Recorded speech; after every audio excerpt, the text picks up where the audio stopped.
welcome to the stage for our keynote from G&D, Simon, to take us through how to unlock the potential of sustainable IoT at scale. Thank you. Thank you, Richard. Oh, appreciate it. Thank you. So I'm not Philip Schulte, and I'm not a doctor, but I am honored to be here on behalf of G&D to represent us at this event. Welcome to Barcelona. Welcome to World Mobile World Congress. And welcome to what seems to be definitely pre-pandemic attendance, quite incredible at the show this year. So, IoT for a greener and more efficient world. Right out of the gate, it creates two megatrends. The megatrend of sustainability and the megatrend of massive IoT itself. And massive IoT is being looked to drive sustainability. But in doing so, we need to be absolutely paramount in making sure that we make massive IoT itself sustainable. And that's really one of the underlying topics that we'll talk through this morning. Now, ESG is incredibly important. There are many companies here, some small, some large, but we implore you to recognize and measure your ESG goals in much the same way you would measure other business KPIs. We certainly do. We measure ESG in the same way we measure our top line and our bottom line objectives. Absolutely crucial for this world moving forward. So let's talk about the multidimensional aspects in IoT. There are many analyst perceptions. They're all slightly different, but we really have a dichotomy right now as to IoT in itself, because of the sheer number and volume of devices, will it have a negative impact on CO2? Or, with the correct implementation and methodology, does it have the capability to truly optimize and drive efficiencies in these deployments? Well, let's look at some of the metrics. And as I said, multiple analysts will give slightly different perspectives, but they're all similar in size. Many organizations have already started implementing IoT. And of those, 80% are looking to continue that, which means the trend is going in the right direction. They're seeing the benefits. On the top right-hand side of this slide, you'll see that. Over 70% of organizations are already starting to realize the return on that investment as it relates to sustainability goals. And so as a consequence, they're using that empirical data that is pulled from IoT to actually validate their ESG position. Now, they can only validate that if the data is trusted, and we'll come to that in a second. So let's look at the characteristics of IoT itself. And one would say there are three main phases: the production, deployment phase, the functional and operational phase, and then the data and the services phase. And if we explore the key enablers here, we're really looking at flexible connectivity being paramount. That can go side by side with SKU management, device creation. Organizations, manufacturers are looking to generate one device where possible, simplified SKUs, and actually enable last-minute implementation of the connectivity flexibility. Wherever the devices are being located and deployed, the connectivity can be available as such. We're also looking at incredibly scalable security. It needs to be as secure as the implementation requirements, but it needs to be graduated. Security should be enhanced, should be decreased where necessary, but throughout the life cycle of those devices, it should be manageable. The foundation stone for security, of course, is identity and authentication. That's the identity of the device itself, the edge, but also the back end, the host environment. Whether it be in the cloud or otherwise, this end-to-end security analysis is absolutely paramount. That's going to enable us to secure digital processing as necessary. So we've talked about high-level implementation. We've identified the fact that it's functional operation and the data and the services. Now, our prior CEO is in the audience, tremendous fellow. He was standing on this stage a year ago, and he made a comment that the IoT is the largest machine that mankind will ever make. And as a consequence of such, we need to keep it secure. It's that data stream. Just look at some of the industries up here. We're talking about logistics, grid, agriculture, industry. The impact of having negative data based upon trigger events that we will be activating, truly can be catastrophic. So security is paramount in this industry.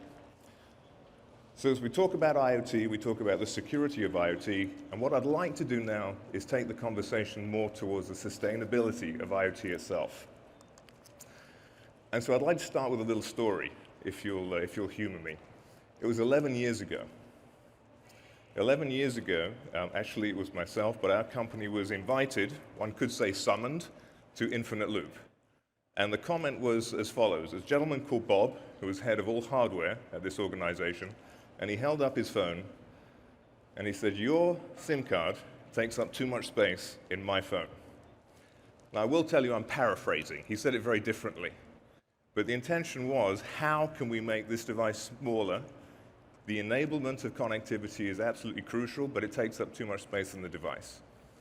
That was 11 years ago, and what came from that was actually the nano SIM, or the fourth form factor, which in reality just made the SIM card smaller by 40%. But it also started a think tank, and that think tank resulted in eSIM in consumer devices. Now, the first eSIMs were deployed in consumer devices in 2016. It was actually in wearables. In the near coming years, they started implementing eSIM in tablets and then in phones. And then just last year, we're seeing mainstream consumer phones launching in some parts of the world that are eSIM only. No SIM slot. Everything is eSIM. So is the eSIM more efficient? Is the eSIM better for sustainability? Well, we incorporated reached out to an organization called Fraunhofer. I hope I said that correctly with my non-German. But the Fraunhofer Institute to actually validate our thoughts on this. And they came back with a pretty straight answer, yes. The eSIM is more sustainable than the plug-in SIM. Actually, by approximately half. We can certainly make more of this data available. If we haven't already, we'll be releasing it into the marketplace. Okay, so is eSIM where it ends? No, eSIM is where it starts. eSIM today, actually I need to backtrack a second, forgive me if I do this correctly. I should have mentioned this at the beginning. We're actually quite happy to have achieved 100 million consumer eSIM downloads. Consumer eSIM downloads. So the great news is consumer is catching up with IoT, and it's catching up fast as a consequence of these mainstream devices now being eSIM only. Forgive me, folks. Okay, so from an eSIM perspective today, there's a little over 1 billion devices that are eSIM enabled in the marketplace. It's also quite humbling to say that G&D has supported over 750 million of those devices, enabling the eSIM connectivity in those devices.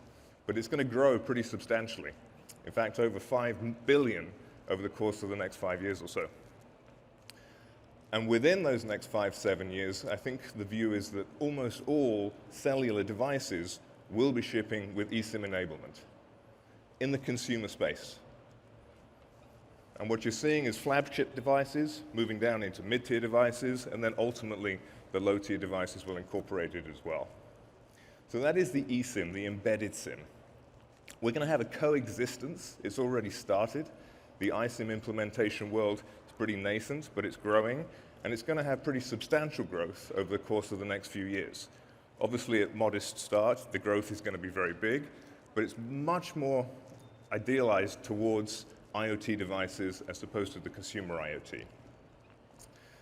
And ultimately, 2030 onwards, you can pretty much expect that the vast majority of IoT devices will be iSIM enabled.